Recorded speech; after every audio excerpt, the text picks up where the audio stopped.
नमस्कार, उनकी कलम मेरी आवाज़ में आप सभी का स्वागत है। आइए सुनते हैं कहानी मास्टरनी, जिसे लिखा है मनीषा कुलश्रेष्ठ जी ने। वह आज भी भुनभुना कर रह गई। क्या करती और है क्या भुनभुनाने के सिवा? पर उसके कान पर मक्खी तक नहीं रेंगी। वह वैसे ही उसके हेयर पिन लेकर कान खुजाता रहा। सुबह से उसे समझाने की कोशिश कर रही है कि ट्रांसफर करवाना है मेरा। यहाँ तो ज़रा 2 दिन की छुट्टी लेकर चलो जयपुर। हे! मेरे पास कहाँ है छुट्टी? तुम्हारी नौकरी, बच्चों की बीमारी में सब तो निकल गई। वैसे बड़ी तुर्रम-खां बनती हो। जयपुर जाने में क्या है? जब दूसरे गाँव में अकेले रहकर नौकरी कर रही हो, तो जयपुर भी चली जाओ। बस 1 दिन की बात है। मई-जून की इन छुट्टियों में कोशिश कर लेते हैं, डायरेक्टरेट के चक्कर काटकर। एक बार चले चलो, मैं पहले कभी नहीं गई हूँ। थोड़ा जान लूँगी तो फिर अकेले जाने में दिक्कत नहीं होगी। उस पर शिक्षा मंत्री का पीए अपनी जमुना बहन जी के रिश्तेदार का दोस्त है। कुछ तो काम बन ही जाएगा। क्या बेपढ़ों की सी बातें करती हो? अच्छा चलो, चलो। अब दिमाग मत चाटो। कह दिया ना मेरे पास छुट्टी नहीं है। इस शिक्षा विभाग के ट्रांसफरों की भी भली चलाई। हाँ, तुम करवा लोगी रिश्वत से तो दूसरी जाकर स्टे ले आएगी।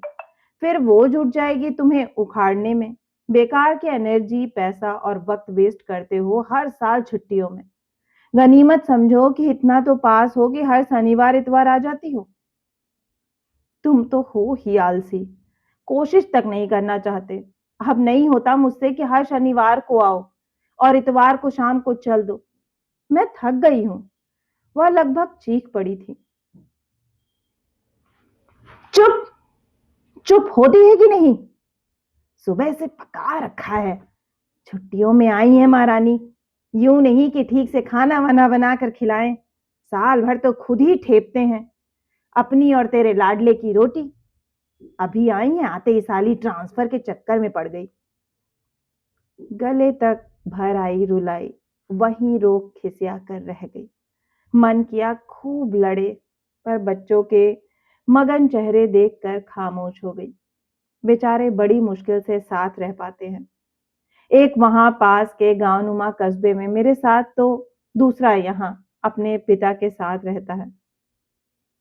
साल में जब 2-4 बार उसके स्कूल की दिवाली, दशहरा, सर्दियों या गर्मियों की ये छुट्टियां पड़ती हैं, तब चारों साथ रहते हैं। पूरा साल यूं ही निकल जाता है। नौकरी, बस के धक्कों, तबादले की जद्दोजहद, अकेले-अकेले अपने स्तर पर सहते। उसे याद है, कुछ महीनों पहले जिला स्तर पर ही अपने ट्रांसफर की कोशिश में वह अकेले शिक्षा विभाग गई थी। क्लर्क से लेकर अधिकारी तक कैसे घूर रहे थे। उसके अकेलेपन और जिस्म को तौलते, उसकी जरूरत को अपनी ताकत से तुलना करते हुए।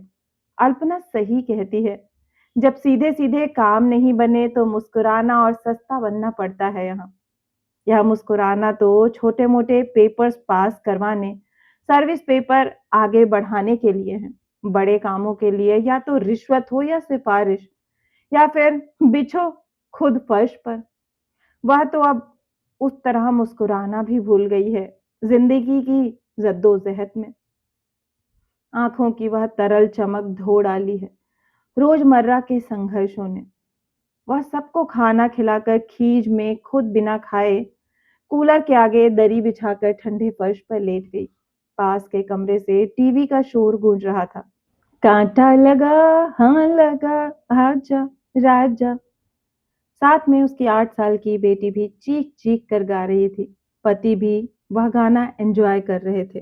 क्या जिंदगी बना ली है उसने भी अपनी। घर के और सदस्यों की तरह छोटे छोटे सुख ले नहीं पाती। अब छुट्टियों में भी कुछ न कुछ, नहीं तो सबको छुट्टियों के हिसाब का खास पकाकर खिलाने में, अचार, बड़ियां, मसाले, गेहूं तैयार करने में पूरा दिन हवा हो जाता है। फिर एक बार स्कूल खुले तो गया साल का साल। फिर बाहर के काम, बैंक से शहर में अपने घर के लिए लोन पास करवाना है, इंश्योरेंस का प्रीमियर भरना है, और उसके ऊपर ट्रांसफर करवाने की भागदौड़। वही क्यों तंग हो उठती है। अगर यह नहीं चाहता तो ना सही, उसे कौन सा दुख है वहां गांव में। स्कूल से घर आओ, स्कूल की पियोन खाना बना जाती है, बच्चे सब्जियां दे जाते हैं। वह और बिटिया सुख से सुकून से रहते हैं। हालांकि वहां भी सारा मन यहाँ अकेले रह रहे पति और बच्चों में लगा रहता है। यहाँ शहर में खाना बनाने वाली बाइयां मुश्किल से मिलती हैं। मिलती भी हैं तो 1,000 मांगती हैं सीधे। पति खाना खुद बनाते हैं। झाड़ू बर्तन वाली एक बार आती है बस। यही सब सोचते सोचते उसकी आंख लग गई।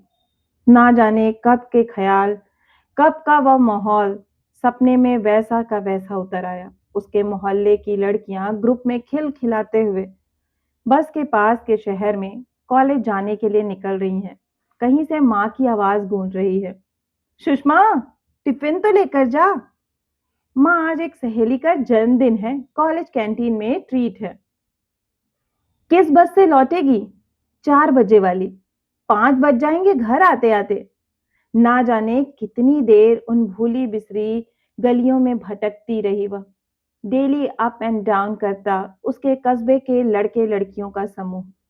सपने में उस एक उत्सुक चेहरे, जीवन में आए एकमात्र आकर्षण को ढूंढती, सहेलियों की छेड़छाड़ का पात्र बनती वह।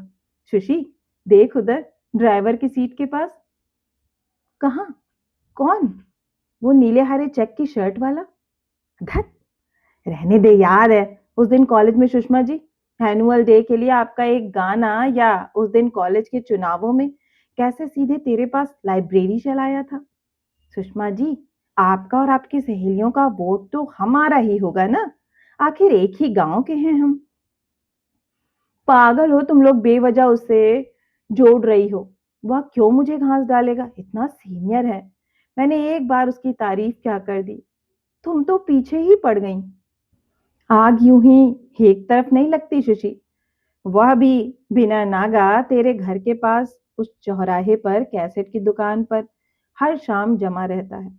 हाँ, एक वह 10 बार फेल होने वाला कॉलेज का दादा, वह निठल्ला ही तो बचा है हमारी सलोनी की सुशी जीजी के लिए। छोटी जात का तुम लोग बिना बात ही एक ब्राह्मण लड़की को मीणा लड़के से कैसे जोड़ रही हो। इसकी तो एक डॉक्टर से बात चल रही है। उसकी ममेरी बहन उषा उसकी सहेलियों से चिढ़कर बोली। करवट दर करवट कस्बे की वे गलियां रह रहकर याद आ रही हैं। वही गलियां जो एक दूसरे में से निकलती, एक दूसरे को काटती, कस्बे की धमनियों और शिराओं से जिंदगी को बहाती थी। एकाएक उसकी आधी अधूरी नींद पूरी खुल गई, बच्चों के तेज झगड़े से। उनीदी सी वर्तमान को पहचानती सी वह पढ़े पढ़े सोचने लगी। वह गाती भी थी। हाँ हाँ, सीखती थी शास्त्रीय संगीत, बल्कि बीए में म्यूजिक ही था उसके पास। अब गुनगुनाती भी नहीं। उसे भी कभी छीण ही सा सही आकर्षण हुआ था। उसके ब्याह की बात डॉक्टर से चली थी, पर जवानी जो चाहे वह हो जाए तो जिंदगी को जिंदगी कौन कहे। डॉक्टर जितना दहेज कहाँ जुटा पाए थे पापा, इसी सदमे में चल बसे। तब झरने सी पुलक कर बहा करती थी जिंदगी। अब जिंदगी बहती कहाँ है, रुक गई है, बंद नाली की तरह। किसी तरह बहानी होती है, सड़ांध साफ कर करके। क्या है, क्यों लड़ रहे हो? जरा आंख लगी थी। मम्मी, तुमने तनु को बिगाड़ कर रख दिया है। देखो कैसा बुरा नोचा है मेरे हाथ पर। तुम कुछ कहती ही नहीं। बेटा पापा की भाषा बोलने लगा है। खाने में मीन मेक, उबला उबला सा खाना, मन किया कह दे कि तुम्हें क्या कम बिगाड़ा है पापा ने, पर फिर वही बहस नहीं छेड़ना चाहती थी। इतना कहते ही वह सिगरेट की राख झाड़ते हुए चले आएंगे और जम जाएंगे मैदान में। क्या कहा मैंने? फिर वही बच्चे जिनकी वजह से झगड़ा शुरू हुआ है, सहम कर कोने में बैठ जाएंगे। बच्चों के बिगड़ने से शुरू हुई बात माता पिता के बिगड़े चरित्र तक निकल आएगी। तू साली, तुझे तो शौक है अकेले घूमने का। तुम रहने दो, सब जानती हूँ। कोई बाई टिकती क्यों नहीं इस घर में। उसे सोच कर ही उबकाई आ गई। वह डर गई एक बारगी, कहीं फिर से पिछली बार की तरह कुल्ला करके मुंह धोकर चाय बनाने लगी। कितने अबॉर्शन कराएगी। नौकरी के साथ यह सब झेलना कितना मुश्किल हो जाता है। मम्मी पास के शहर में रहते हुए भी अब बार-बार आ नहीं पाती। बस यही कहती हैं, अब नहीं आया जाता बसों में बैठकर। सच पूछो तो अब वे भाई-भाभी की गृहस्थी में रम गई हैं। इनसे कितना कहा है कि करवा लो ऑपरेशन, पर कान पर जूं नहीं रेंगती। मैं नहीं करवाता यह सब। पिछली अगस्त से अभी 1 साल भी नहीं बीता है। ऑपरेशन नहीं करवा सकते, पर लाइट बंद होते ही सबसे पहले वही सब याद आता है। आना-कानी करो तो अपने अगले 3 दिन कलेश में निकालो। फिर भी चैन कहाँ है? क्या 1-2 महीने बाद मिलती हो, फिर भी लाश की तरह पड़ जाती हो? और कभी प्यार से पहल करो तो ये सब लटके-झटके कहाँ सीखे? फिर जी मचलाया एक खौफ सा बैठ गया मन में। पिछली बार ब्लीडिंग 3 महीने तक बंद ही नहीं हुई। इनसे कहो तो पहला उत्तर, तुम्हें हर महीने 1 दिन ज्यादा होते ही यही लगने लगता है। नहीं नहीं, सच, कुछ गड़बड़ है। फिर मेरा नहीं है। क्या मतलब? मतलब क्या? मैंने तो एक भी दिन अनसेफ नहीं किया है।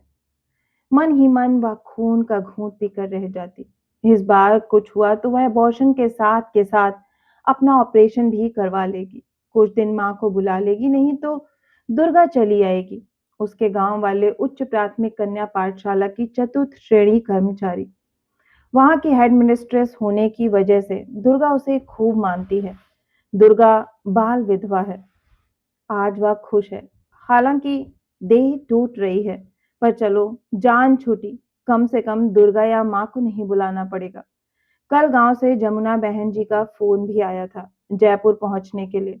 उन्होंने शिक्षा मंत्री के पीए से बात कर ली है, पर पति का वही अड़ियल रवैया। ठीक है, संभालो बच्चे, वह अकेली ही चली जाएगी।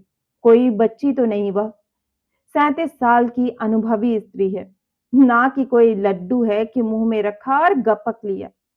दर्द निवारक दवा खाकर उसने घर का काम जस तस निपटाया। सुबह की बस से जयपुर जाने का निर्णय वह कर चुकी थी। अब उन दोनों का साथ रहना बहुत जरूरी है। बेटा बड़ा हो रहा है, उसे माँ की जरूरत है, बेटी को पिता के साए की। वह खुद भी थक गई है अकेले अकेले, स्त्री पुरुष दोनों की भूमिका निभाते निभाते। कभी कभी दिल करता है पति के ऊपर पूरी तरह निर्भर हो जाए, एक कम पढ़ी औरत की तरह। नहीं करने उसे ये मर्दाना काम, bank loan, insurance, income tax, अकेले घूमना, खुद अटैची उठाए उठाए। उसके अंदर की औरत मरने लगी है। श्रृंगार पटार से जी उछटने लगा है। कभी कभी तो बिना प्रेस की हुई साड़ी पहनकर चल देती है, या वही साड़ी सप्ताह में 2 बार पहन जाती है, जबकि जूनियर ग्रेड की टीचरें भी बदल बदल कर साड़ियां पहनती हैं। देह की भूख मरने लगी है। यंत्रवत सम्मेलन उसे भाता नहीं है। प्रेम, नखरे, छेड़छाड़ तो कभी थी नहीं उनके रिश्ते में, पर एक नयापन सा था। स्पर्शों में लहराई थी जिस्म में। अब ठहरी ठहरी जलकुंभी से अटी झील है वह। कभी कभी टीवी पर कोई रुमानी गीत देखकर उसे कितना खोखला लगता है रोमांस। कभी लगता है शायद वह ही अछूती रह गई इन सब से। खराटे लेते पति की बगल में लेटे लेटे खुद ही से उसे इतनी ज्यादा ऊब हुई कि मन हुआ या तो कुछ खाकर सो रहे, या भाग जाए इन जंजालों से।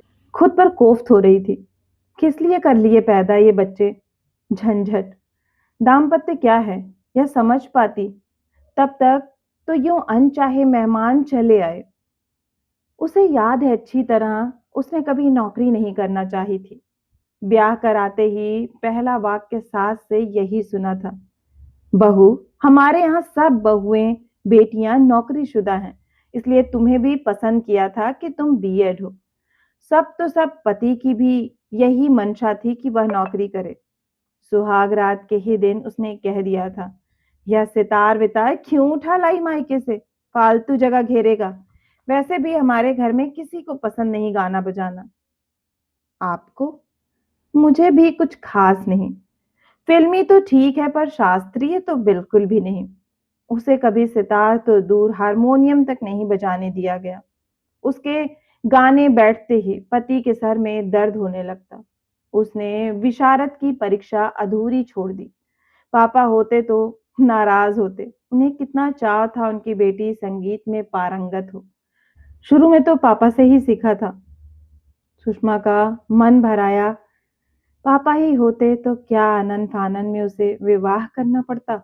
उनकी मृत्यु के बाद माँ और मामा जी ने जो आसपास के शहर में पहला रिश्ता मिला, उसी से जोड़ दिया। उससे ना कुछ पूछा गया ना बताया गया। उसे आपत्ति विवाह से नहीं थी, पर जो उसने विवाह की कल्पना की थी, उससे यह दाम्पत्य जरा भी मेल नहीं खाता था। शादी के अगले महीने से ही रोजगार समाचार पत्र आने लगा था, जब तक कि उसे सरकारी नौकरी नहीं मिल गई। पहली नियुक्ति तो ऐसे गांव के प्राइमरी स्कूल में हुई जहां सड़कें नहीं थी। रेतीले रास्तों पर जीपें चलती थी, वह भी ठसाठस भरी हुई। महीने 2 महीने में घर आ पाती थी। ऐसे हालातों में भी बच्चों के आने पर रोक टोक नहीं लगी, बल्कि शादी के 1 साल ही के भीतर मोन्टू आ गया। फिर 2 साल बाद तनु। वो तो बीच में दो और होते। अगर यूं गिनने बैठते तो पूरे 6 बच्चे हो जाते शादी के 12 सालों में। अब उसकी नौकरी को यही सास कोसती है। यही पति उसे लापरवाह फूहड़ साबित करते हैं। अरे आग लगे ऐसी नौकरी को जिसमें बच्चा अस्पताल में और माँ के पास छुट्टी नहीं है। पड़ोस की दीपा को देख लो, क्या तो चकाचक घर रखती है, क्या खाना खिलाती है, उंगलियां चाटते रह जाओ। क्या स्मार्ट बच्चे हैं। पति को हमेशा खुश रखती है। उस पर घर पर रहकर लड़कियों को सिलाई सिखाकर पैसा भी कमाती है। एक तुम हो। दीपा और इनकी आंख मिचौली के किस्से वह ना केवल एक पड़ोसन से सुन चुकी है, बल्कि एक दिन रात को पास सोते हुए मोन्टू ने भी कुछ इसी संदर्भ में कहा था। मम्मी, वो दीपा आंटी जब तब शाम का खाना लेकर आ जाती हैं, या हम वहीं खा लेते हैं। बहुत टाइम वेस्ट होता है मेरा। पापा से ज्यादा लपड़ चप्पड़ करती हैं। मोन्टू, सुरेश जी पापा के दोस्त हैं, इसलिए वो लोग ध्यान रखते हैं। नहीं माँ, सुरेश अंकल तो थे नहीं तब भी। अच्छा, तू मत बोल बड़ों के मामले में, चुपचाप सो जा। मम्मी, मैं बच्चा नहीं कि। हाँ हाँ, 12 साल में ही तू तो दादा बन गया है ना। चल, मैं तेरे पापा से बात करूंगी कि यारी दोस्ती में तेरी पढ़ाई का ध्यान रखें। थक गई हैं। वह कुछ नकारात्मक नहीं सोचना चाहती है, पर आंखों से लगातार बेवजह पानी के रेले बहे जा रहे हैं। वह यह भी भूल गई है कि सुबह 7 बजे की बस पकड़नी है। सुबह वह एक तटस्थता के तहत बस में जा बैठी है। पति से कोई बात करने का मन नहीं है, पर बच्चों को लेकर वह हिदायतें जरूर देती है। उसका कितना मन था कि ये भी साथ चलते। उसे महसूस होता है कि उसकी पीड़ा में उसका हमसफर साथ है।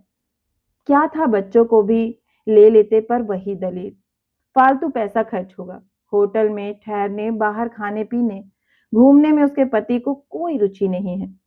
ठीक है, यही जिंदगी है तो यही सही। उसने ठंडी सांस लेकर हाथ हिला दिया। पति ने स्कूटर मोड़ा और बस के जाने से पहले ही यह जा वह जा। बस में चाह कर भी वह सो न सकी। रात भर जाने क्या क्या सोचती रही। किसके लिए करती है वह हाड़ तोड़ मेहनत। घर, पति, बच्चों में उसका अपना हिस्सा कहाँ है जिसे वह जरा सा भी पोषित कर पाती। पति की ओर से दो बोल प्रेम के तो दूर, सांत्वना या तसल्ली तक के नहीं मिल पाती। हर वक्त उससे खींचा सा ही रहता है। आरोप ही आरोप, जिनका ना कोई सिर है न पैर। एक घनेरी ऊब और असंतुष्टि उसके व्यवहार से झलकती ही रहती है। साथ वह चलता नहीं। शको सुबहों का अंत नहीं। क्या फिर भी वह उसके साथ रहने के लिए अपना ट्रांसफर करवाना चाहती है। एक बहुत बड़ा प्रश्न चिन्ह उसके आगे खड़ा हो गया। सुबह सुबह 6 बजे वह Jaipur Sindhi camp bus stand पर उतरी। वह सोच रही थी कि कौन है जयपुर में जिनके घर जाया जा सके इतनी सुबह। दूर के दो रिश्तेदार हैं, पर उनका पता ठीक से याद नहीं। एक सहेली का ससुराल है, पता भी है, पर कैसे जाए। चलो, फिलहाल यही ठीक है। यहाँ खासी चहल पहल है। सुलभ के साफ सुथरे शौचालय आदि का भी इंतजाम है। 9 बजे तक की तो बात है। नित्य कर्म से निपट हाथ मुंह धोकर चाय पी। चाय की दुकान ही से एक ताजा सैंडविच ले खाया। दिन भर होने वाली रगड़ाई का अंदाजा लगाकर उसने अखबार खरीदा और देर तक पढ़ती रही। पूरा अखबार 3 किश्तों में चाट डाला, पर घड़ी की सुई का कांटा 7:30 तक ही खिसका। फिर पास के एक एसटीडी बूथ से पति को फोन किया कि पहुंच गई है, यहीं बस स्टैंड पर इंतजार कर लेगी, फिर 9 बजे डायरेक्टरेट जाएगी। आज काम हो गया तो रात ही की बस से वापस, अन्यथा सहेली के ससुराल में रुक जाएगी। वह ठीक 9:30 बजे डायरेक्टरेट के गेट पर ऑटो से उतरी। वहां भले ही झाड़ू लग रही थी, गाड़ियां अनुपस्थित थीं, कार्यालय खुले नहीं थे, किंतु एक भीड़ समय से पहले मौजूद थी। यह भीड़ उन मास्टर मास्टरनियों, बाबुओं की थी जिनके शिक्षा विभाग के कोई न कोई काम अटके पड़े थे, या फिर बैन लगने से पहले ट्रांसफरों की जुगाड़ बिठानी थी। डायरेक्टरेट की चहल पहल में वह खोकर रह गई। बहुत देर से जमुना बहन जी के तथाकथित रिश्तेदार का विवरण लिया। उनका पता पूछते घूम रही है। वह कोई पीए नहीं है, किसी मंत्री का, डायरेक्टरेट का अदना सा बाबू है। यह बाबू जिसे जानता है वह शिक्षा मंत्री के पीए का खास दोस्त है। यह सब विवरण बताती तो इतनी क्षीण सी उम्मीद पर उसका पति उसे आने देता, पर अब उसे हर कीमत पर ट्रांसफर करवाना ही है। गृहस्थी में उसने संभावित दरारें सूंघ ली हैं। अब साथ रहे बिना काम नहीं चलेगा। सामान वह कुछ खास लाई नहीं है। एक बैग है जिसमें फाइल्स, एक साड़ी, पेटीकोट, ब्लाउज है, एक स्टेफ्री का पैकेट, कंघा, क्रीम, बिंदी, थोड़ी सी रात की पूड़ियां, 2 सेब, एक बिस्किट का पैकेट है। यही बैग उसके कंधे पर टंगा है और वह फटर फटर चप्पलें फटकारती सचिवालय की गलियारों में घूम रही है, एक अजनबी नाम और पते का मुचड़ा हुआ कागज हाथ में लेकर। ओह, तो आप हैं सुषमा जी? हाँ हाँ, मासी ने फोन किया था आपके बारे में। आप कल आ जाती तो ठीक था। डायरेक्टरेट साहब अब तो दौरे पर निकल गए। वह पहले ही थकी थी, शायद मायूसी भी उसके चेहरे से टपक पड़ी। वह रुआंसी हो आई थी। परेशानी की कोई बात नहीं है मैडम, हम शिक्षा मंत्री जी के निवास पर चलेंगे। उनके एक खास आदमी से मेरी मित्रता है। आप पहले ऐसा करो, एक एप्लीकेशन लिख लो ट्रांसफर की, फिर उसे टाइप करवा लेते हैं। शिक्षा मंत्री के निवास पर जाने की ही बात से ही उसका दिमाग कुंद हो गया। इतनी बड़ी अप्रोच एक जरा से कस्बे के हेडमिस्ट्रेस के ट्रांसफर के लिए। यहीं डायरेक्टरेट का डिप्टी डायरेक्टरेट से मुलाकात हो जाती, चलो शायद बात बन जाए। यहाँ राजधानी में तो हर छोटे बड़े सरकारी काम के लिए मंत्रियों की सिफारिशों का चलन है। विभागों में अफसरों की नहीं चलती क्या? उनकी अपनी सोच, अपनी प्राथमिकता नहीं होती क्या? वह उस बाबू के स्कूटर पर बैठकर 8 किलोमीटर की दूरी तय करती शिक्षा मंत्री के निवास तक पहुंची। मंत्री जी के निवास पर भीड़ हो चली थी। यहाँ भी उसके ही जैसे शिक्षा विभाग के कर्मचारी, मास्टर मास्टरनियों का एक पूरा मेला लगा था। सामने बंगले के बाहर लॉन पर बिछी घास पर खड़े, बैठे, अध लेटे ऐसे ही कई लोग जमा थे। वह भी अन्यमनस्क सी एक कोने में खड़ी हो गई। वह जमुना बहन जी का रिश्तेदार, दुबला पतला धनंजय, डायरेक्टरेट का एक छोटा बाबू, अलग कोने में जाकर अपने परिचित व्यक्ति से मोबाइल पर संपर्क कर रहा था। मैडम, मंत्री के खास आदमी मेहता जी तो मिल गए। दोपहर 1 बजे तक यहीं पहुंच भी जाएंगे। थोड़े स्पष्टवादी हैं। कह रहे थे काम तो हो जाएगा पर रिवॉर्ड चाहिए, यानी पैसा। कितना धनंजय जी? आपसे रियायत भी तो की थी, 30,000 तो है ही। पर मैं तो इंतजाम के साथ नहीं आई। कोई बात नहीं, उनसे बात तो करते हैं। मेहता 1 बजे नहीं, 3 बजे आया। तब तक वह वहीं भूखी प्यासी खड़ी रही, मंत्री जी के निवास के बाहर लॉन में। उसके से कई और भी पहले से खड़े थे, बाद तक खड़े रहे, बेदम उबासियां लेते, जबरन पलकें खोले, मायूस दिलों में उम्मीदें लिए। उसके पास ही एक और टीचर खड़ी थी, उसकी ही सी सादा सिंथेटिक साड़ी में, मुंह उतारे। बातों बातों में पता चला उसका पति हार्ट पेशेंट है और वह उससे मीलों दूर पड़ी है। आर्थिक हालत ऐसी है कि नौकरी छोड़ नहीं सकती। उसने स्वयं को टटोला। क्या वह छोड़ सकती है? हाँ, शायद बस महज़ इतना ही बदलाव आएगा कि बच्चों को अच्छे महँगे अंग्रेज़ी स्कूलों से निकालना होगा। पति को सिगरेट छोड़नी होगी, किराए का छोटा घर लेना होगा, अपने फ्लैट की किश्तें नहीं चुकी तो बेचना ही होगा ना। और जो नौकरी पर 4 सुकून के पल मिलते हैं, वे घर के कामों की भेंट चढ़ जाएँगे और इज़्ज़त मिलती है, वह जाती रहेगी। एक-एक रुपए के लिए पति के आगे हाथ फैलाना होगा। मेहता से बात हुई, पर बिना पैसों के बात कैसे जमती? ठीक है, जब पैसे ले आएँ, तो मेरे मोबाइल नंबर पर संपर्क करें। उससे पहले व्यर्थ है मंत्री जी से बात करना। वे भड़क जाते हैं ट्रांसफर की बात पर। आप पैसों का इंतज़ाम जल्दी ही करें, अब ट्रांसफरों पर बैन भी लगने वाला है। जी, इतने पैसों का इंतज़ाम करने में सप्ताह तो लगेगा ही। हालाँकि उसके मन में ज़रा भी उम्मीद नहीं थी कि अचानक वह 30,000 कहीं से इकट्ठा कर लेगी या पहले से ही 10 तरह के लोन्स चुकाते, वह और उसके पति एक और लोन का भार उठा पाएँगे। वह मायूस सी थैला लटकाए धनंजय के पास खड़ी रही। धनंजय भी पार्किंग से अपना स्कूटर ले आया। वह सुबह से उसी के साथ था, सो स्कूटर लेकर खिसकने के मूड में था। आपको कहाँ छोड़ दूँ? मुझे सीधे दफ्तर जाना था, एक ज़रूरी मीटिंग है, 3:30 बजे की। उसे खुद नहीं पता था कि उसे अब कहाँ जाना चाहिए। आप जाएँ धनंजय जी, मैं ऑटो कर लूँगी। ठीक है, तो फिर मैडम मैं चलूँ? मुझसे जितना बन पड़ा किया।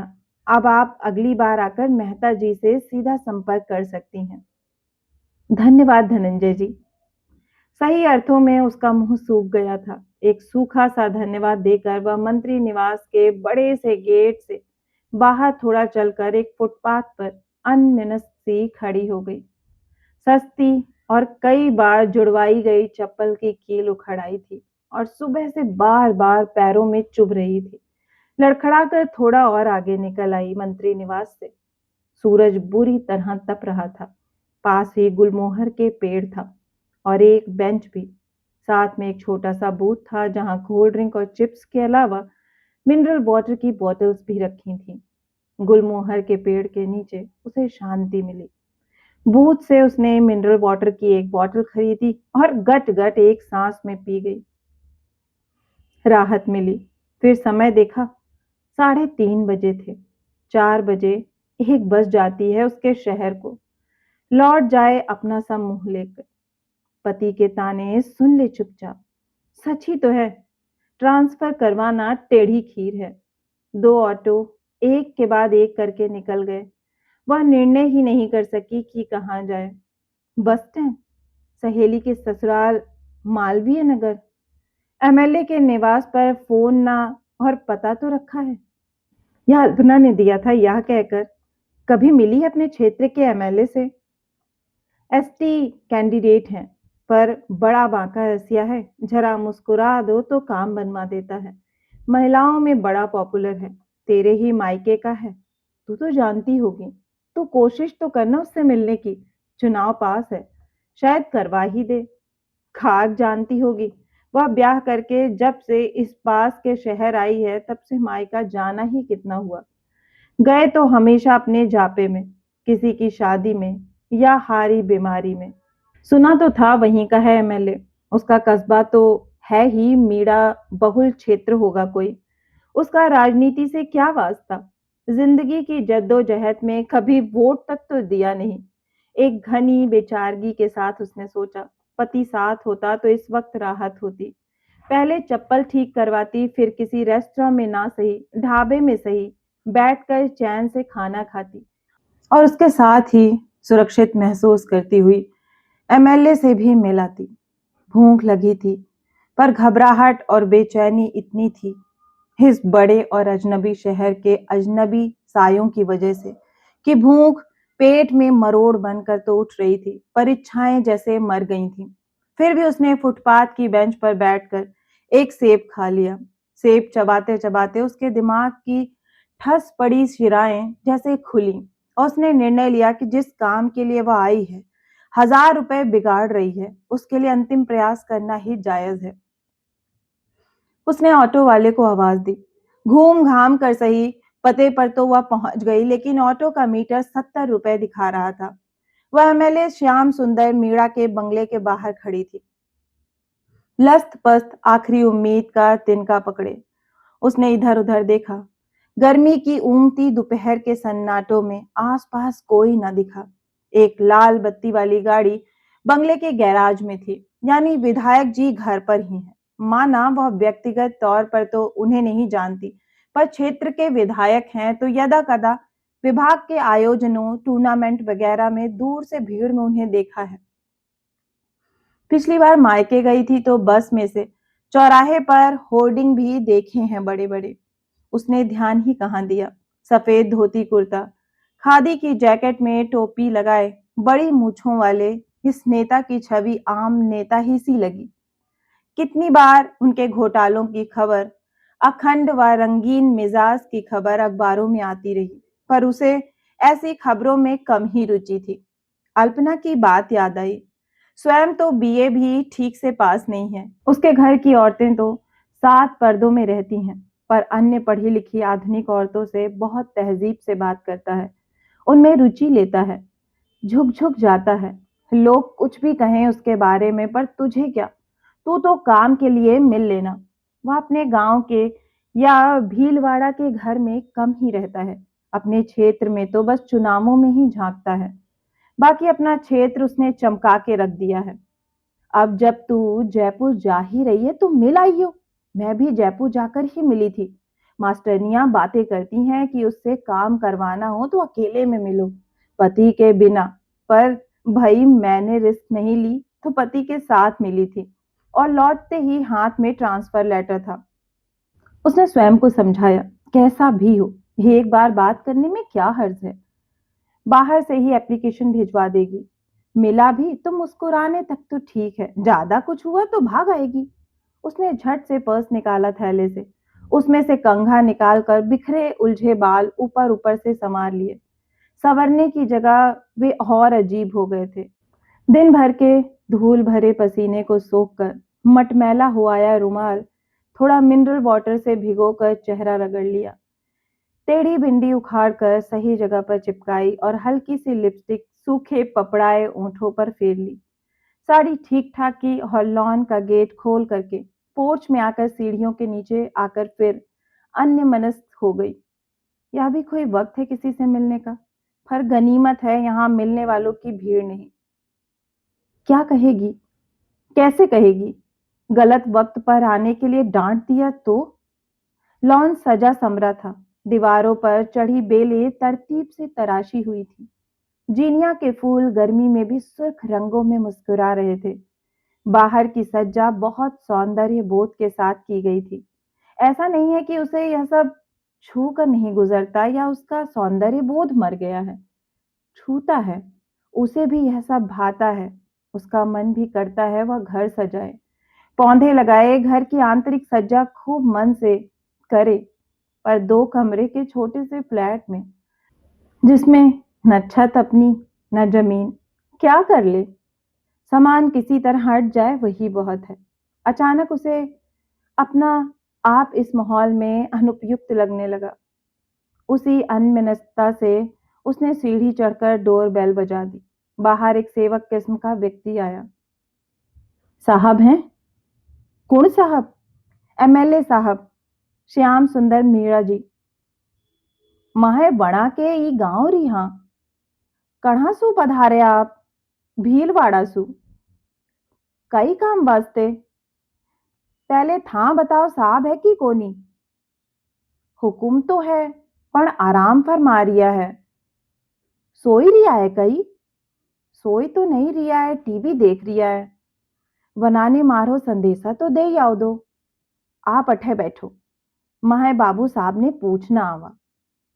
ड्राइंग रूम के बाहर बनी एक गैलरी सी में उसने बेंच पर बिठा दिया। उसे लगा अभी उससे पूछताछ के लिए फिर कोई पीए नुमा व्यक्ति आएगा और वह एप्लीकेशन भिजवा देगी। पर उसके आश्चर्य को दुगना करते हुए स्वयं श्याम सुंदर मीणा सामने खड़े थे।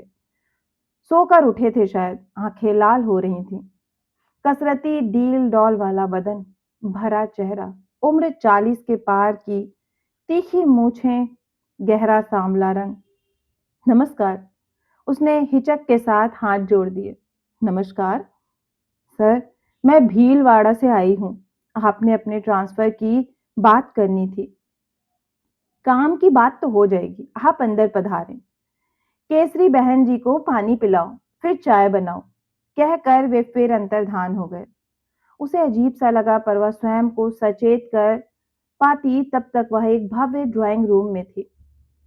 मखमली कालीन, फानूस, गुदगुदे सोफे, कमरे में अंधेरे उजाले का जादुई माहौल बनाते तरह तरह के लैंप, सुंदर पर्दे, कलाकृतियां।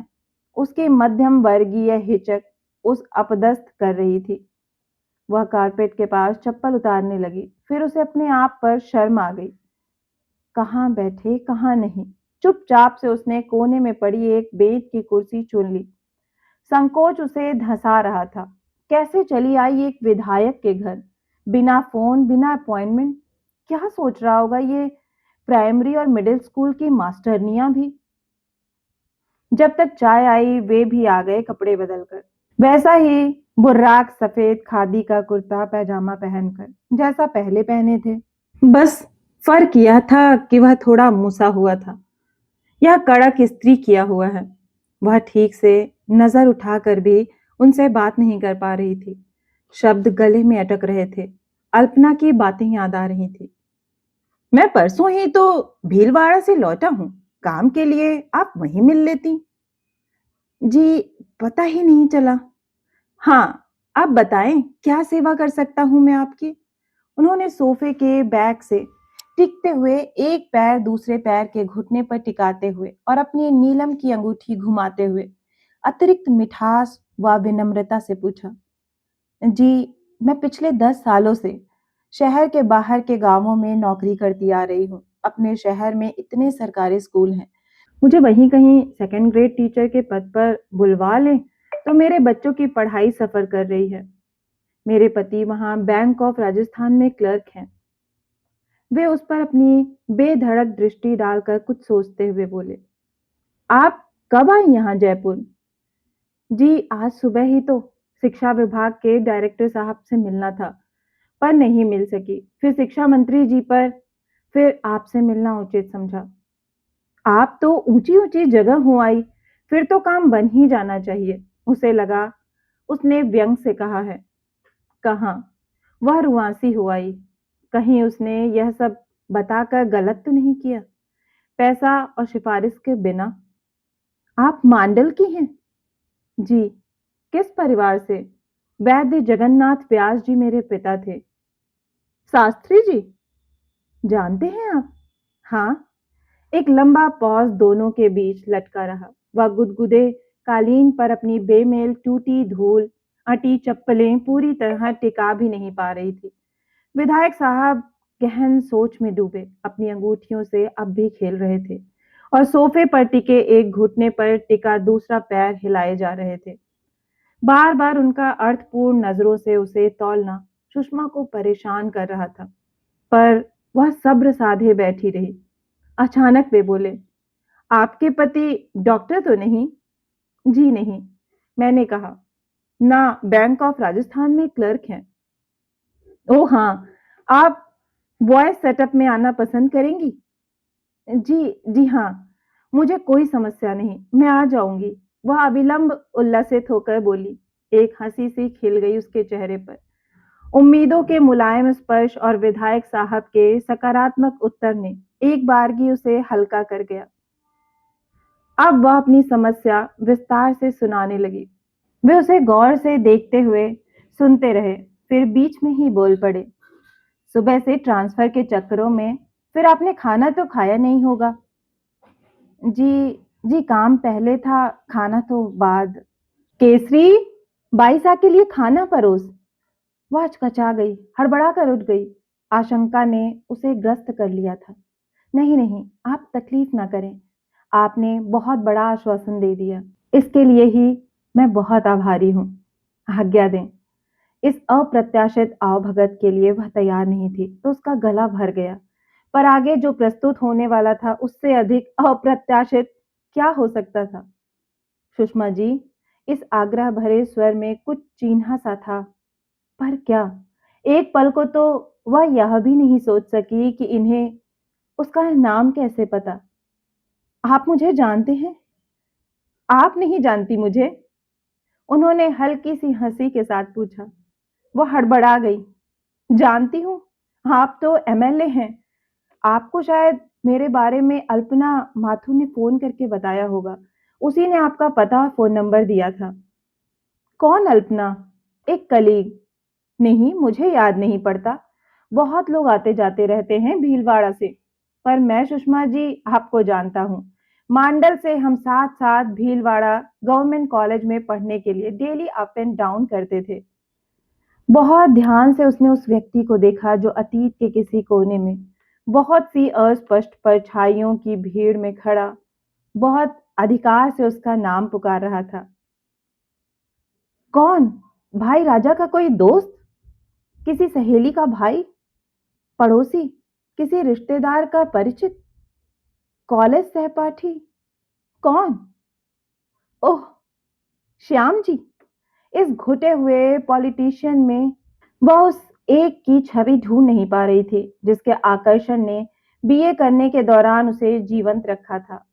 वह दो तरफा आकर्षण जाति भेद की दीवार के आर पार अपनी मर्यादाओं में रहा तो क्या, संप्रेषण तो पहुंचता था। एक केमिस्ट्री थी। दो व्यक्तियों के बिना करीब गए भी उसी केमिस्ट्री, उसी आकर्षण की पहचान के तहत यह व्यक्ति उसकी याददाश्त की परतें टटोल रहा है। उसकी स्थिति अजीब सी हो गई। अगर यह श्याम ही है तो अब क्या? अब क्या मतलब उस आकर्षण का? वह तो उसके लिए एक टीचर है। ट्रांसफर के लिए बिना अपॉइंटमेंट लिए चली आई। वह क्या सोच रहा होगा? कितनी भिन्न है आज की छवि उस पहले की छवि से।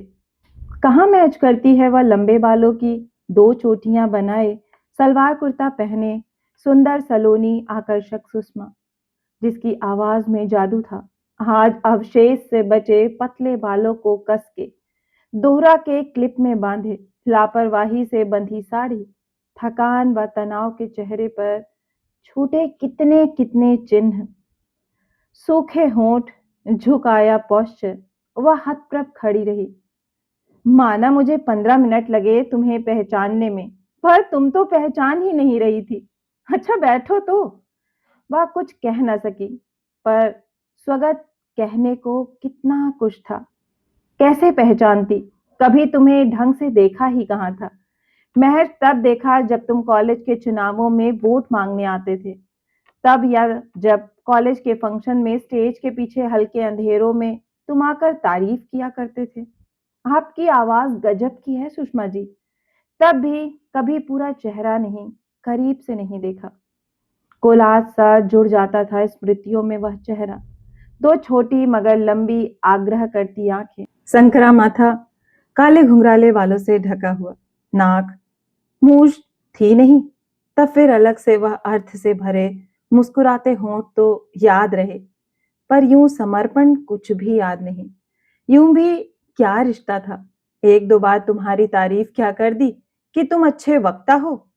कुछ है तुम में जो औरों से अलग करता है। बस लगी सहेलियां छेड़ने। क्या सोचने लगी? कितना समय बीत गया? 15 साल। कैसे पहचानती? धीरे से उसने कहा और बैठ गई।